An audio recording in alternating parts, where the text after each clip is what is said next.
Should Florian Wirtz be benched? Is Ruben Amorim's job at stake this week? Let me know in the comment section what do you think. Welcome back to the channel, and in today's video we're going to be doing a quick preview of this week's Premier League fixtures. Of course, Chelsea versus Liverpool. Chelsea at home at Stamford Bridge, a massive clash. Liverpool still remain dangerous despite their inconsistency, while Chelsea on the other hand would really want to prove that they are serious contenders. Chelsea winning back-to-back matches in the Premier League as well as in the Champions League. Of course, Liverpool losing back-to-back matches away at Crystal Palace and away at Galatasaray in the Champions League. Liverpool's form away haven't been too great in the past week. Let me know in the comment section what do you think, because a lot of talk has been on Florian Wirtz's performances. Does he fit into this Liverpool team? Should he be benched? I don't know. What do you think? Talking point that we will look at in the end of this video. Of course, Manchester City away to Brentford.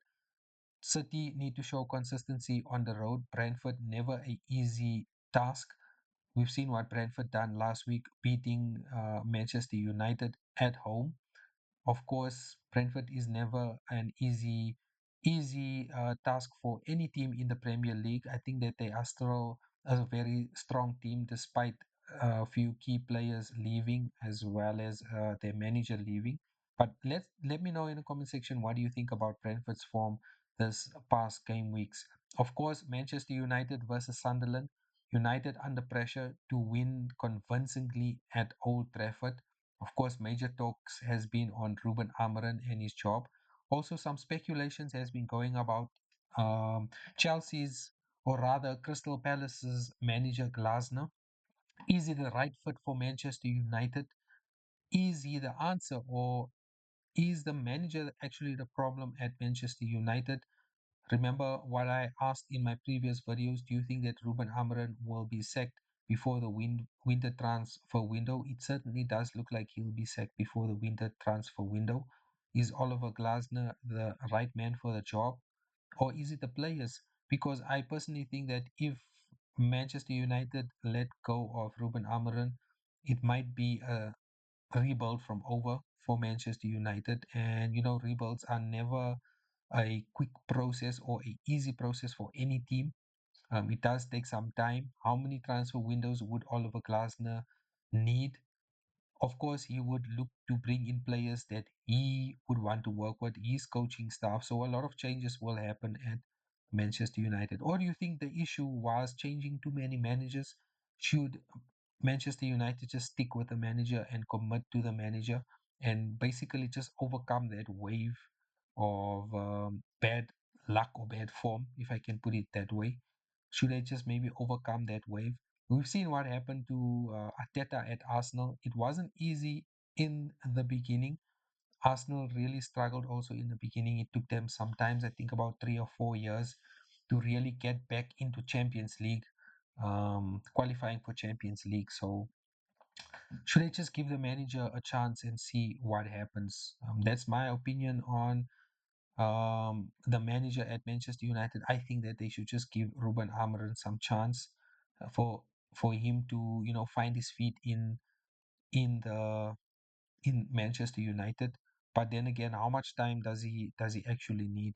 I don't know. Let me know in the comment section. What do you think? Then, of course, another major talking point: Florian Wirtz at Liverpool and his form. Of course, he was highly looked at by the Premier League as well as by Liverpool. I think that he's still a fantastic player. That price tag that they paid for him from Bayern Leverkusen is also a hefty price tag. So of course Liverpool really wouldn't want to bench 100 million, but I don't know. Should they actually do it to help him bed into the team? Should they give him some more time in the team? I think that they should just give him time. The Premier League is a different league. It's not like the Bundesliga. You need some time in the Premier League. The pace is different, the tactics is different, and I feel like the Premier League is the standard for any player. It don't matter what world class player you are. In my opinion, I think that the Premier League really tests the players But at the end of the day, not all players or every player wants to come to the Premier League. We've seen a lot of big stars come to the Premier League. In the previous years it's been in the La Liga. Obviously, the attraction from Real Madrid and Barcelona, so they've always attracted those big stars. But I think that if you, as a player, really want to test your capabilities, come to the Premier League. Let's see what happens. Are you capable? Same thing with Haaland. A lot of questions has been on Haaland. Will he fit into the Premier League? We've seen what Haaland done, and basically Haaland already proved himself in the Premier League. So a big ask, big question marks for Florian Wirtz. Let's see what happens. Will Arne Slot bench him this weekend, or will he still play, or will he come off the bench? I don't know. But I think that they should just leave him. He's still a young player. He still needs to develop. I think that he's still only getting used to the Premier League. Again, the Premier League is no easy task as well. But yeah, that's my opinion on Florian Wirtz. I think that they should just give him time and see how he beds into the team. I won't be surprised if he has a fantastic game this week as well. You never know. He might just turn up this week and put up a performance and prove everybody wrong.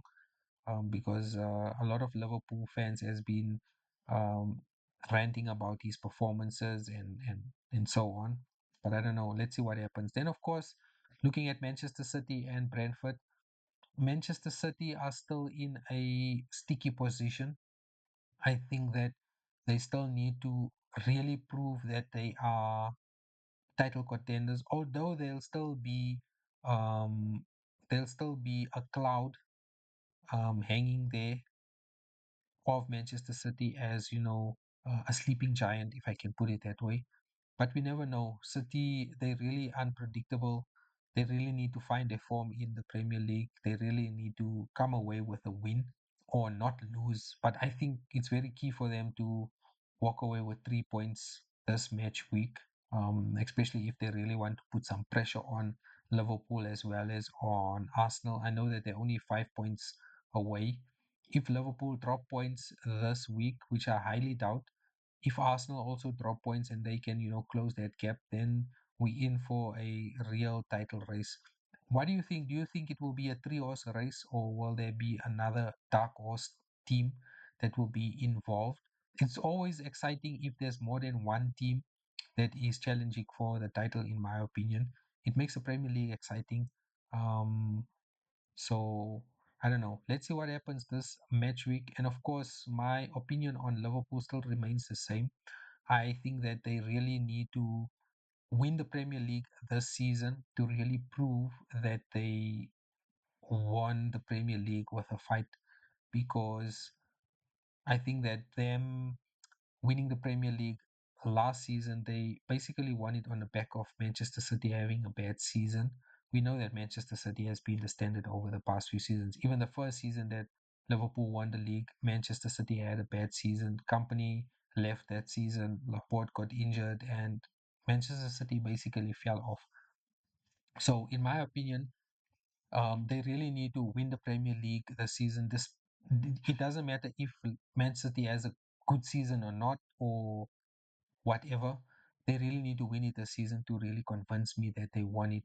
Um, they won it with a fight, because we've seen in previous years, if Liverpool are at their best, Manchester City at their best, if they go pound for pound, they were always second best, even if it means that they lost by 1 point. But that just shows you the standards and the level of Manchester City when they are at their best. Let me know in the comment section. Would you like to have a more open discussion about the Premier League or teams or particular players? Do you want to continue with this format instead of previewing this week's Premier League fixtures? I enjoy doing it, but let me know in the comment section what you think we should maybe try differently. Should we be more engaging? Should we do a live stream, be more engaging, and discuss more openly about the Premier League and players? Let me know in the comment section what do you think. Thank you so much for 100 subscribers. I know it's only but just a small milestone. We are on the road to 500 subscribers.